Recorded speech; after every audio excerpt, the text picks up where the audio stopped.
Greetings, all. Greetings.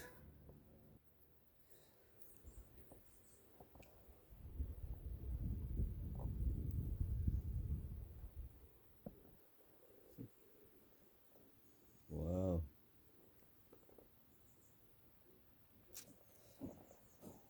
Well, beautiful day today, in my view at least. Um, my subject today, which I've been thinking about for a few weeks now, and I kind of put off a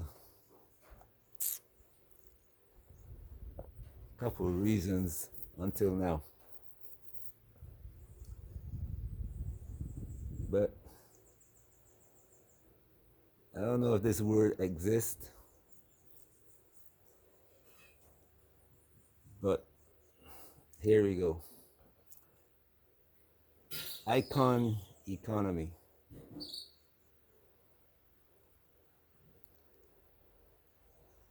Me, I call it iconometrics. And I started writing about this in the 1980s when I saw the first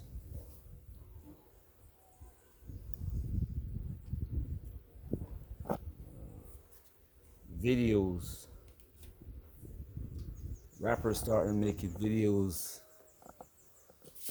and putting naked black women in them.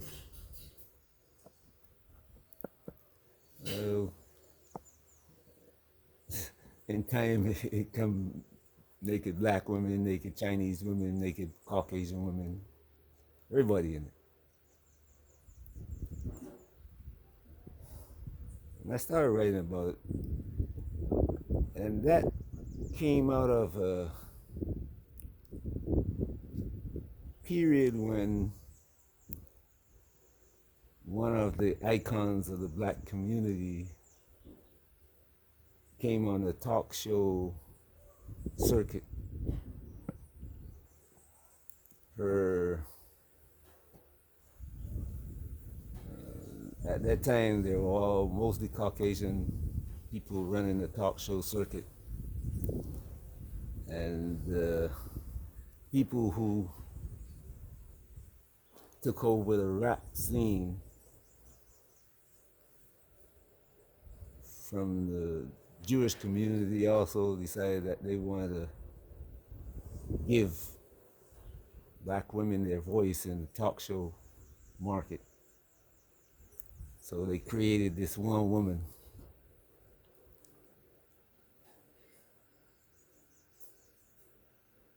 and give her a script.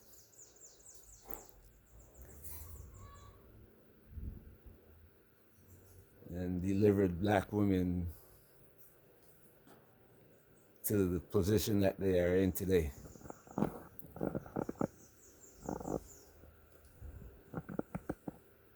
But in my opinion now, I'm gonna go into something. While the world's other economies and cultures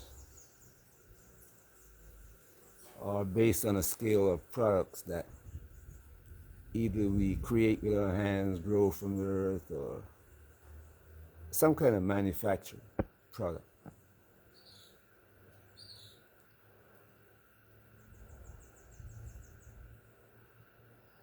The black community has created this economy based on icons. And when I say economy based on icons,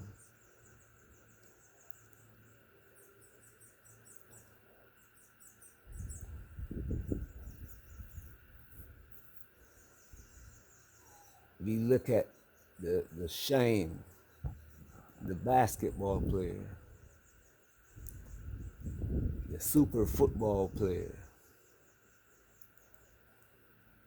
the athlete, the performer, the singer, the actor,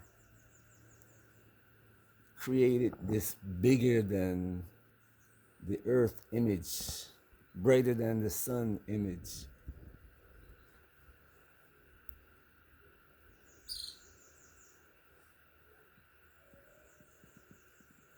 And run with it.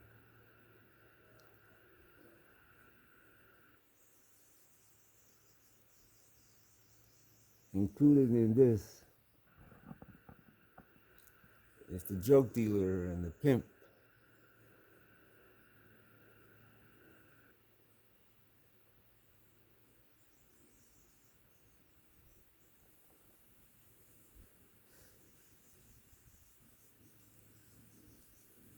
Then you have the coming out of the rapper era, the women that can shake whatever part of their body they will sell.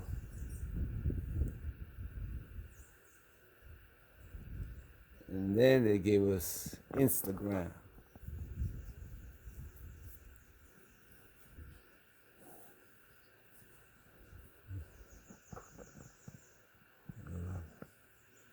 TikTok. And that's it. Every little black woman anywhere in the world sees herself now as an icon.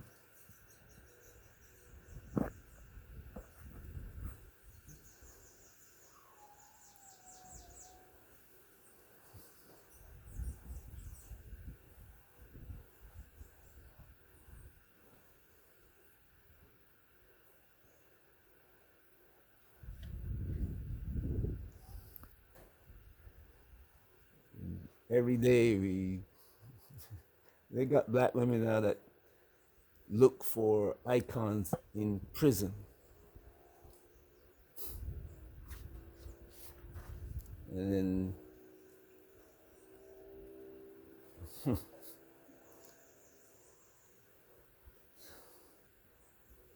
but this thing started back when we were first delivered out of slavery. You had the politician who was the preacher in the community. When the Caucasian man wants something done in the black community, he talk to the preacher.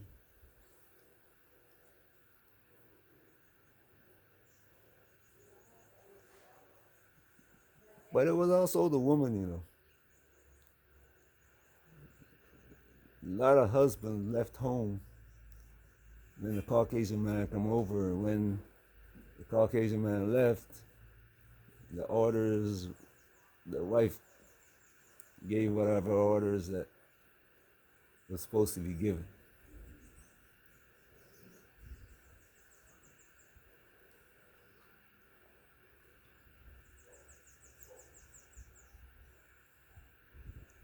During the period after slavery, when people of African heritage actually, we began to kind of establish communities, and the leadership usually impersonated the Caucasian. We had no other means, we were taken from Africa and brought here, and the only examples we had was what the Caucasian. And in true fashion, we followed the Caucasian went to church, so we go to church, picked up his God, and we had to speak his language, to communicate. So everything we lost and everything we gained came from the Caucasian. A new people created the change from what used to be to what we are today. The preacher in my day, the community was surrounded by the preacher and the undertaker, the drug dealer and the pimp. You can go back to the 70s and see all the 70s movies that they call black exploitation movies. Those were the people. And as gradually black people began to make it into white spaces, white quote unquote spaces. One man was led into this exclusive club.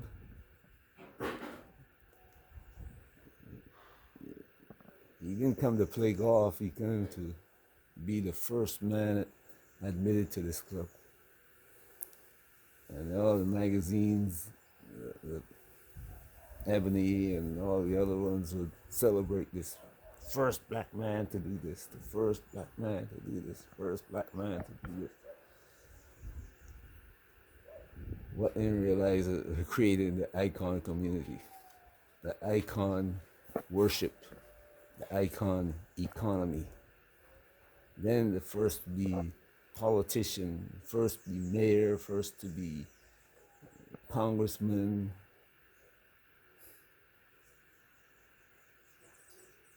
Taking away the focus from rights, the focus from creating an economy after they burned down places like Oklahoma and Florida, Rosewood. Those happen all over the country. They destroy that economy and give you an icon to worship and to follow. No longer creating your own economy. And today, this generation is running with it with a passion.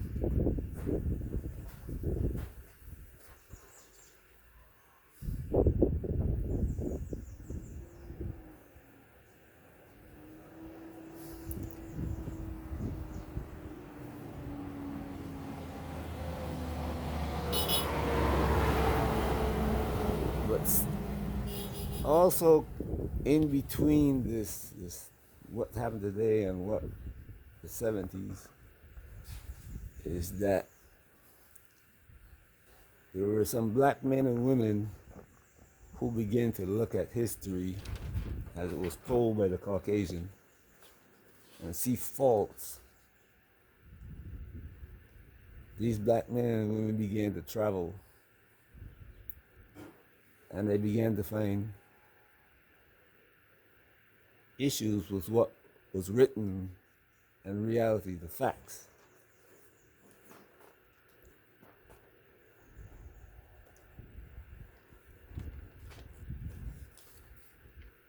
And this was one of the reasons why after the Caucasian, their word began to get challenged, the distraction had to come up.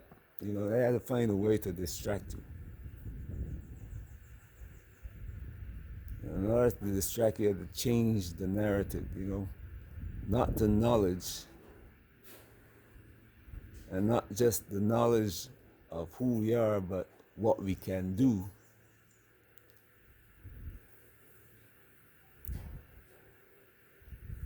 To what we have today. And people may criticize me for the way I'm seeing this, but when I look at this history, when I look at the story, it is right there before us, and I don't hear anybody talking about it.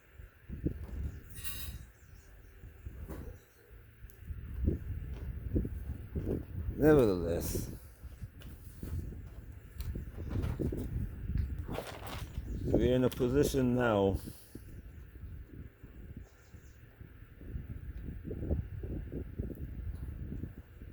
where we have spaces like YouTube and Instagram, TikTok, where black women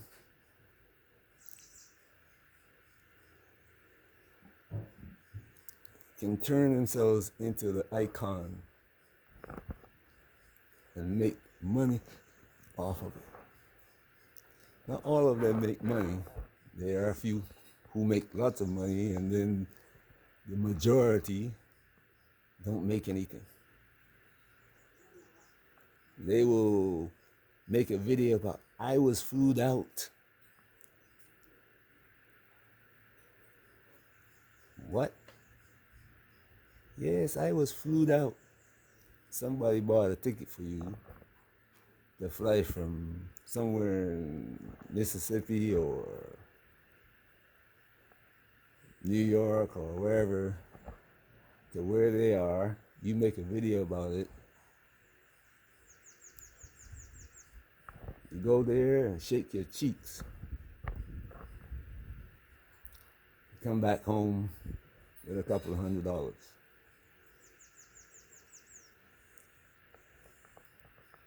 In the news today, there's one about this flued out culture. Sawadi, I think they call her name is. Sawane. She's in the business of connecting people.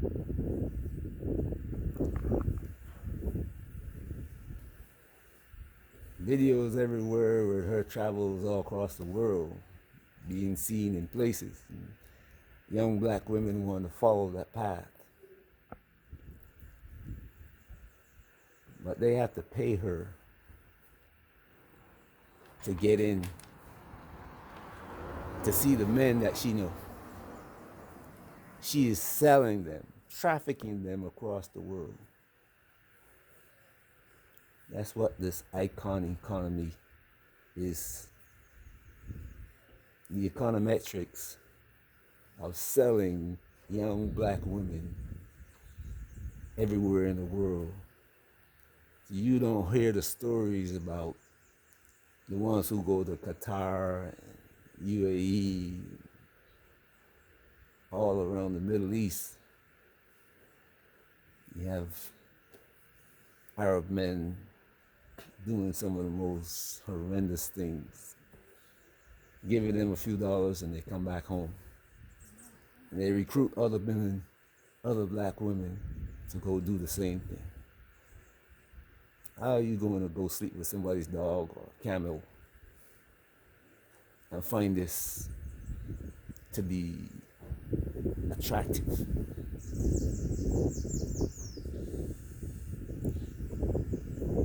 Maybe I'm missing something. I'm missing something here. And the elder black women in the community are silent. That talk show host who promoted the freedom to do whatever you feel like doing, silent. But then again, she created it. She helped create it, following her master's wishes.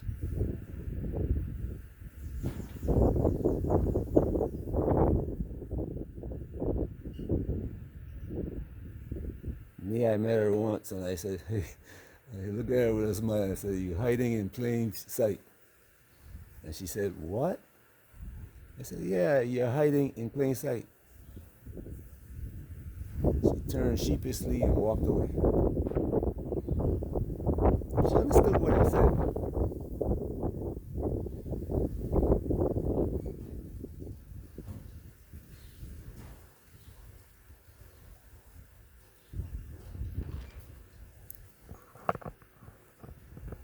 But silent. All over the world, you go through airports and you hear these things about trafficking. But listen, right out there in everybody's view. But it's just talk. They talk about Epstein and Weinstein and the other Steins and this Stein and that Stein. The other day I saw an article in the paper, and it's all in the news for about a week. This Israeli who was a consultant to the president, the prime minister of Israel, got caught in America. Come from Israel to America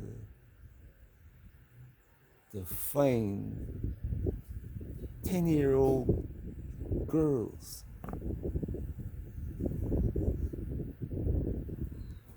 funny thing is that he wasn't prosecuted. They caught him and actually let him go.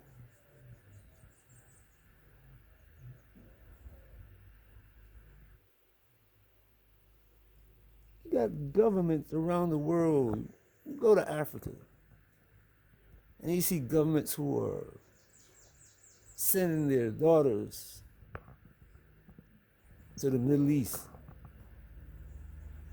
A month or two after they got there, jumped off a building or were thrown out a window because what they thought they were going to find when they got there, they thought they were going to make money, easy money. That's what the other girls came back and told them. And the men who go set up these things came back and told them. You got ministers and governments in Africa who were selling this.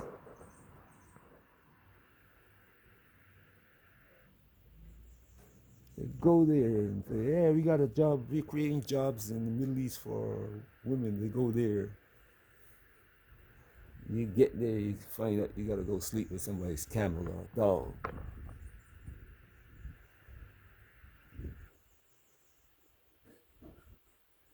The adult in the house, the man, got a husband, he's got wife and children. And he treats you like his toilet bowl.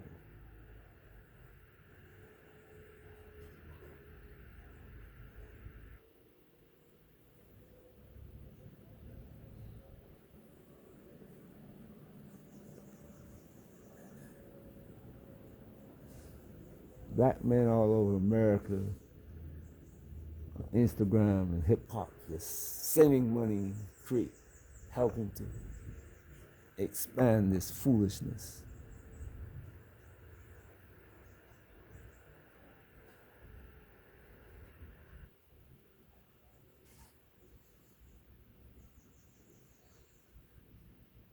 You got a few dollars because you think you got a good job. So you buy an airplane ticket, show off to your friends. Good morning.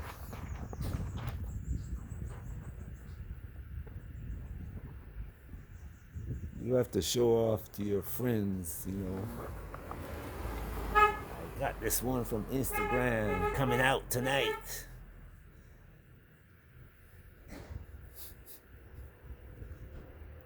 And then your friends gonna do the same thing.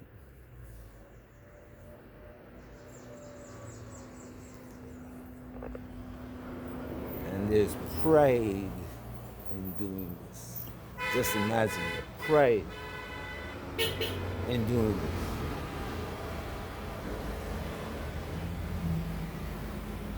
Wow. Celebration going on somewhere down the road there. Anyway,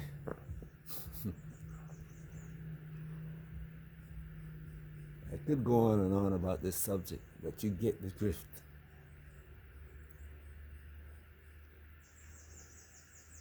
As this economy gets worse,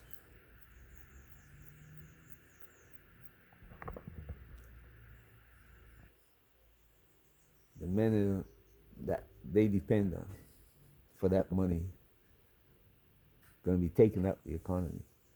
You see how ICE is moving around the country.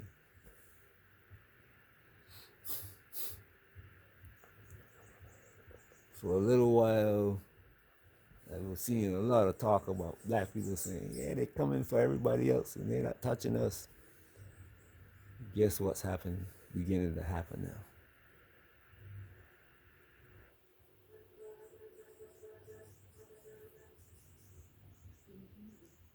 Trump is taking away all the systems that used to support young black women with children and no husband, no father for those children. Where are these women going to go to get support? The money to buy what they have to buy to feed their children.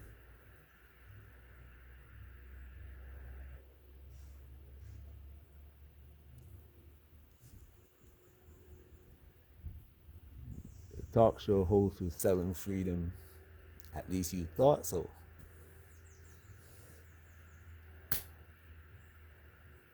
But now, the real story, as a man named Harvey used to say. Peace.